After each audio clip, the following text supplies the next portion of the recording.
Hi everyone. I'm back again. I was here on Friday.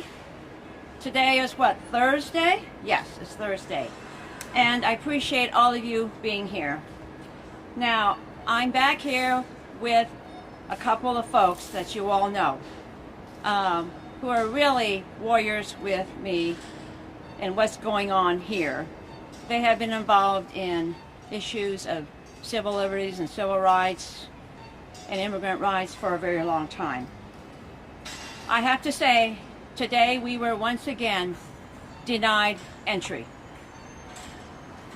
But I would say this, they did deny us entry after I stated who I was, that I had a constitutional mandate to inspect the facilities, that they did not have adequate answers as to why I should be detained, other than I have to work with my congressional relations person, which is ridiculous because I have a constitutional right to come here at any time. So what happened here is that even though we were denied, we probably got more information than we ever had.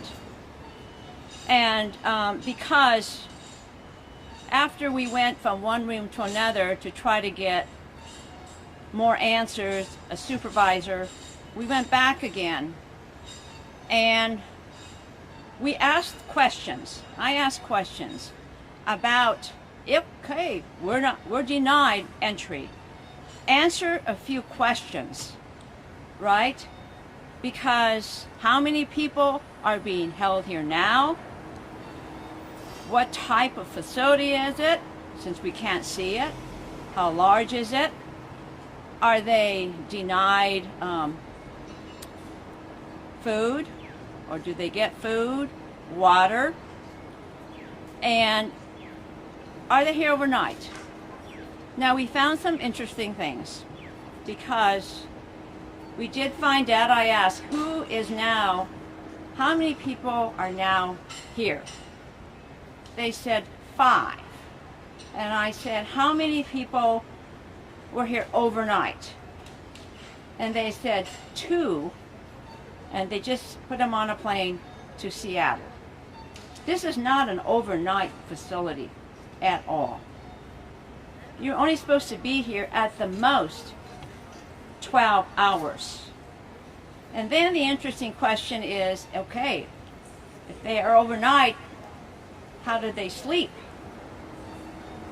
We asked if there are beds. They said there are some accommodations. So as my colleagues and I said, that means that there's no beds.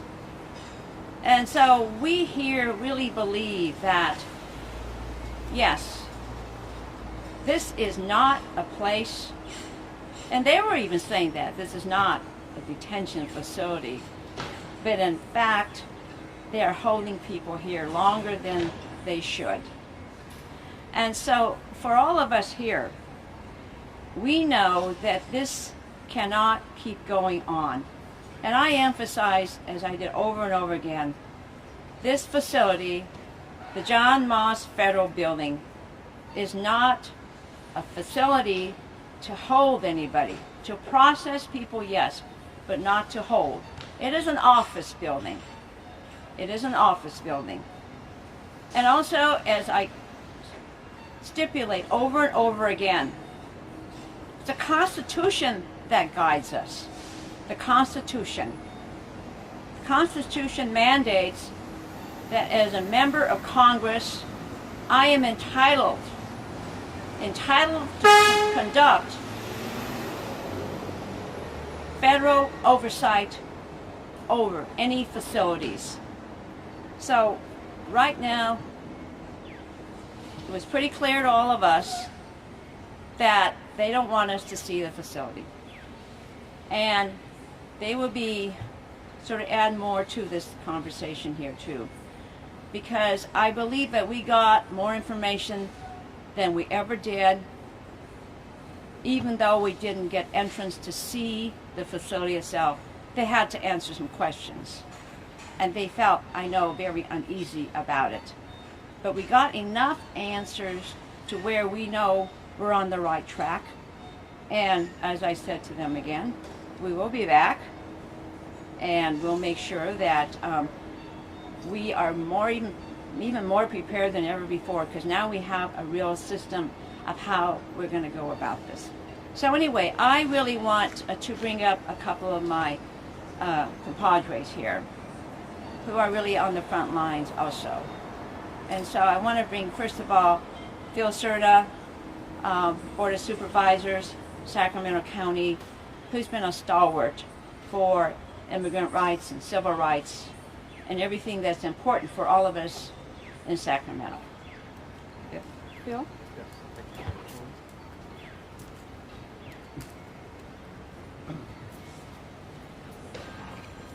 Great. Thank you, and good morning.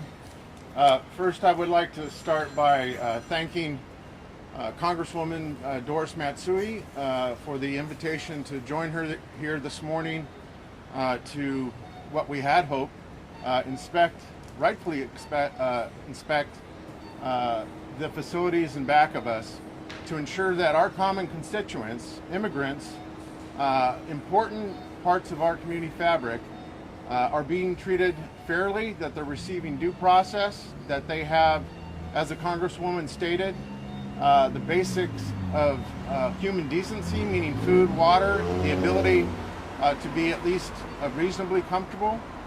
And let me say first and foremost, here we are at the Moss Federal Building, 2 football fields away from the state capitol, and this behind us has amounted to what is, in some respects, a mini penitentiary, at least in my estimation. When you look at the surroundings, when you notice that the guards, the folks, the security people behind the glass are not even weaponized with pistols, their holsters are empty, meaning that they're treating it like any other prison in the state of California.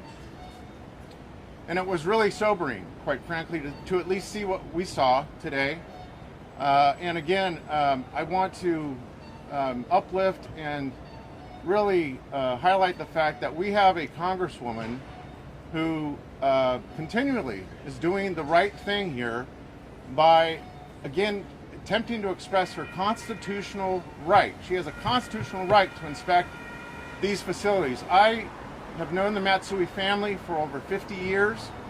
I've had the honor of serving alongside Congresswoman Doris Matsui for almost 15 years. This is part and parcel of who she is and what she cares about. And so we're not going to let up. This is not the end. We will continue to try and learn as much as we possibly can. We will attempt to do what we can in the future to make sure, again, that our constituents have what they deserve. And that is dignity, due process, the right to representation. And again, thank you to Congresswoman Doris Matsui for the invitation to participate this morning. With that, if you'll oblige me, I would like to bring up our dear friend and also someone who is a local champion time and time again for immigrant rights, someone who can speak very intimately about being a farm worker, being an immigrant himself here in California, here in Sacramento, and someone who is taken a very strong leadership role in our city council, Mayor Pro Tem Eric Guerra. Thank you very much. I appreciate everyone for being here. Thank you, Congresswoman Matsui. I want to thank also all of our volunteers in the Attorney of the Day program, and also thank you, Council Supervisor Phil Serna. Eric Guerra, again here, council member for the city of Sacramento. This day here is very disturbing, especially for a building where I took my citizenship exam. This is an administrative building. And I remember coming here to go through the process, as many people have tried to go through the process, to do the right thing, and then picked up by immigration agents, and then being held here and treating it as a prison, as a detention facility. There was two very simple questions that should have been answered today. And those questions should have been answered in the form of yes. Number one, can we inspect the facility? Taxpayers have the right for their elected representatives to oversee federally funded, taxpayer-funded buildings and facilities, and to make sure that those tax dollars are being spent appropriately. The answer was no. The second, very simple question. Are there beds if they're staying overnight? Are there beds? The answer should have been yes. And the answer was fumbled around until finally, oh, we've got some accommodations. That, to me, is a non-answer. That's an answer of no. Two very simple questions that were not answered today. And that is disturbing, because what we heard and what I heard about our constituents was that over 20 people were being held here over a week ago. It doesn't take a week to get authorization to open a door.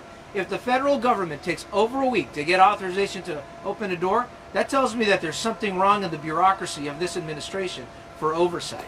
And if they are taking longer, that means that they're hiding something. And we heard today that they flew people out today, meaning that they're also reducing the number because they know they did something wrong. They were holding more people than they should have, holding them overnight. It was a simple question. Are they overnight? They're not allowed to be overnight. And if they are overnight, do they have beds? They have no beds. This is the type of issue that we need answers, we want to address, we will continue to push it, and to make sure that people have their constitutional rights. The 4th Amendment and the 14th Amendment require that people have due process. People, in fact, the word people, it doesn't say any other status or whatnot. That's what the Constitution says. That's what our Bill of Rights say.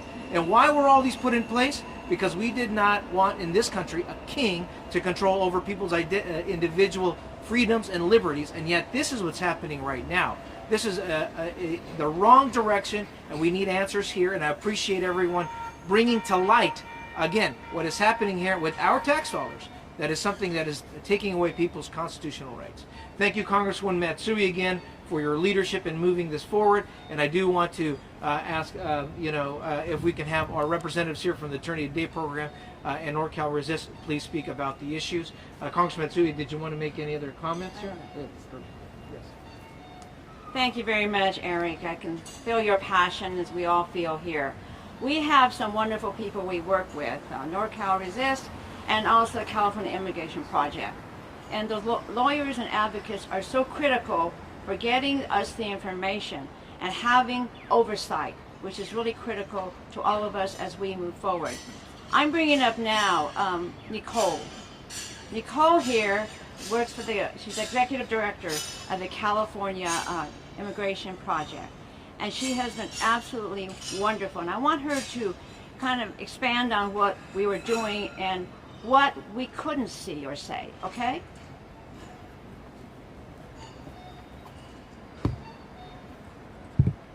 Good morning. My name is Nicole Zanardi. I appreciate the vote of confidence from the Congresswoman. I'm actually not the executive director, though. I'm the legal director of California Immigration Project. CIP provides free immigration legal services in Sacramento and the Central Valley, including removal defense and rapid response assistance.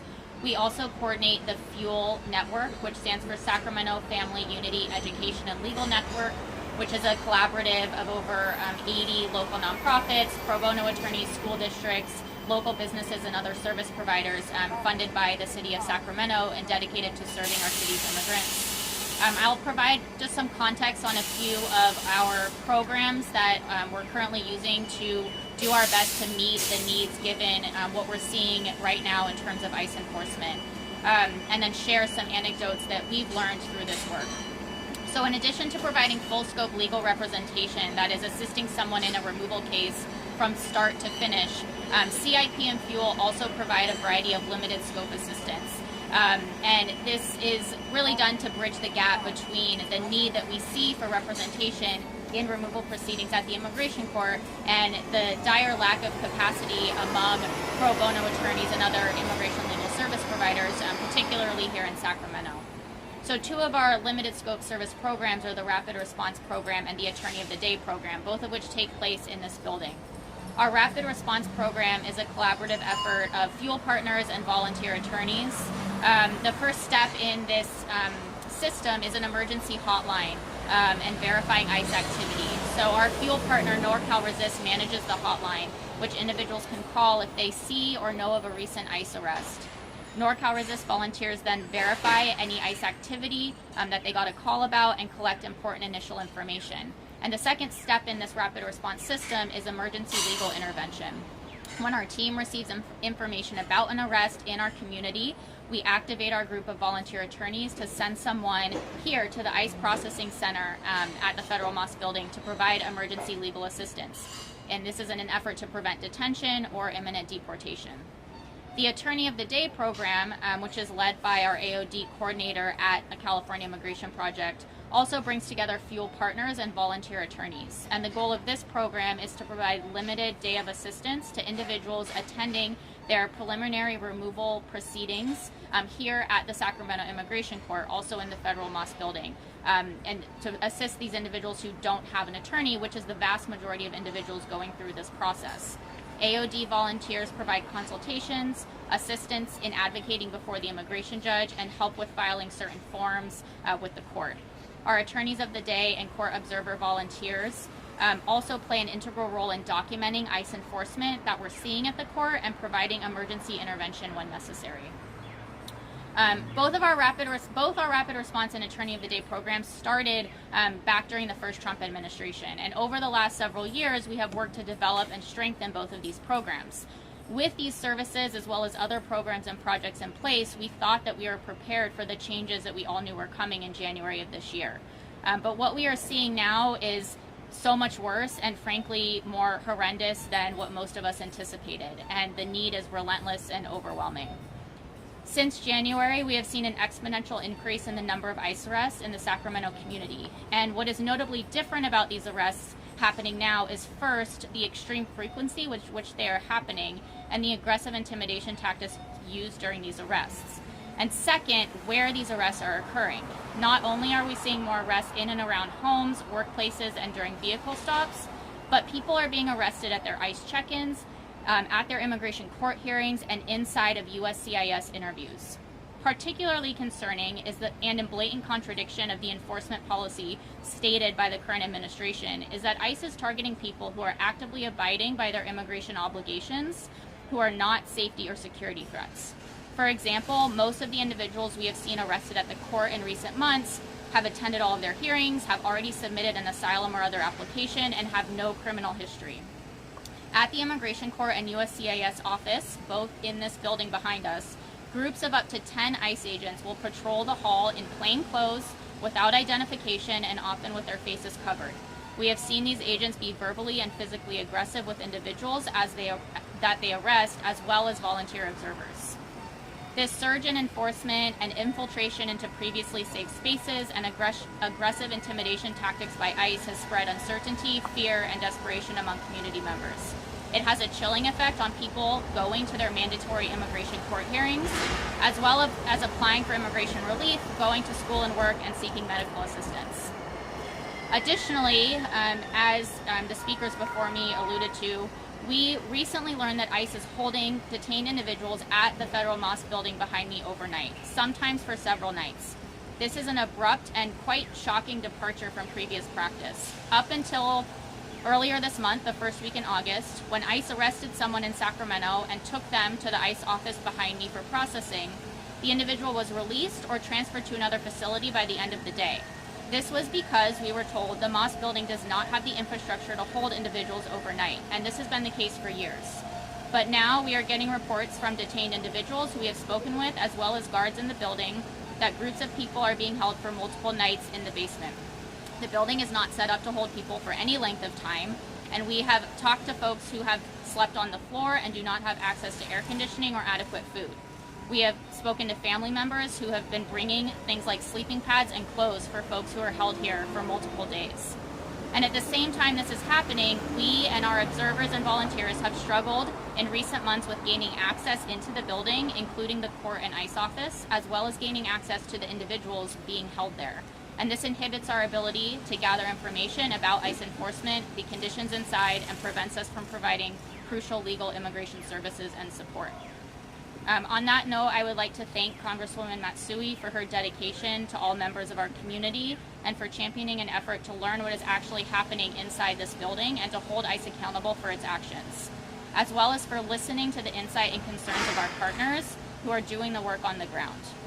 I also want to express gratitude for and uplift the voices of individuals and families who are directly affected by this nightmare of ICE enforcement, and the service providers who assist and support them every single day. Their bravery and willingness to share their experiences and observations sheds light on the truth of ICE's actions and empowers us all to fight back against their intimidation, brutality, and disregard for morality and due process. Thank you.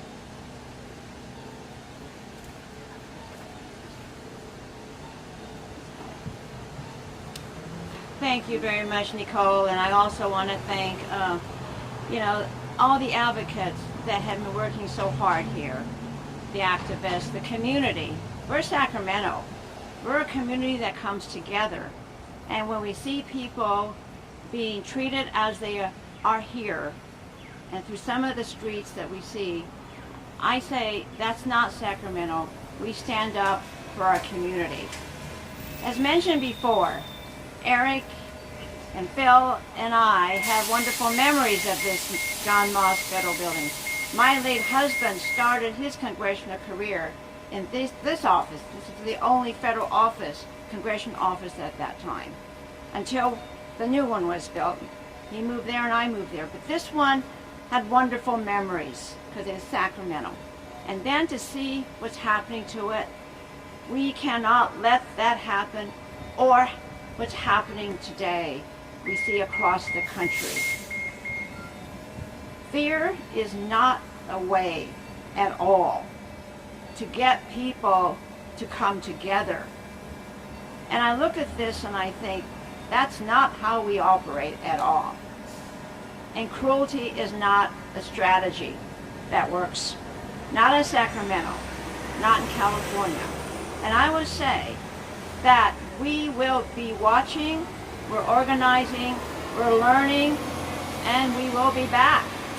Every single time we're back, we get more information. So watch for us. We're going to be here. We're not going to go away. So this is the end of the press conference, and we'll be happy to have some asides here. Congresswoman Matsui, you said that you will be back. When do you plan to come back, and what is your chief demand that you would like to continue to drive home, and what are you hoping that continued visits to the Moss Building will result in? We are negotiating a time to come back, which I think is ridiculous that we have to do that, but we are negotiating. We have an email from them. The date may not be appropriate because I'll have to be in session in Washington, D.C., but we are negotiating that. But what I want to make a point here is that this building is an office building. It should be a processing building, yes. That's always been the way it is. ICE should not be here in, just patrolling the hallways. In a way, what's happening here is spreading intimidation and the fear that is so unlike how we live in this country. And so we want to take a step here to make sure that this federal building is not used as a detention facility or a prison-like facility. Our constituents deserve far more. We're very close to them. This community stands up. It stands up, and we intend to make sure that this does not get worse here. And we're starting here, and we'll continue to do this. And do you have counterparts in Congress who are doing the exact same thing at federal buildings across the country? I know you noticed what's happened in Southern California. I know you had our wonderful senator here, and that was extreme, I must say. And so we are looking at what happened there. This is Sacramento. We don't have a detention facility. We don't have big facilities in Sacramento. The next one, I believe, is in Stockton. But we love Sacramento, and we're not going to let these things happen. So we are taking those steps because the community is outraged. I don't know about you all, but I have been going around the community, even to grocery stores, what I normally do, talking to people in neighborhoods.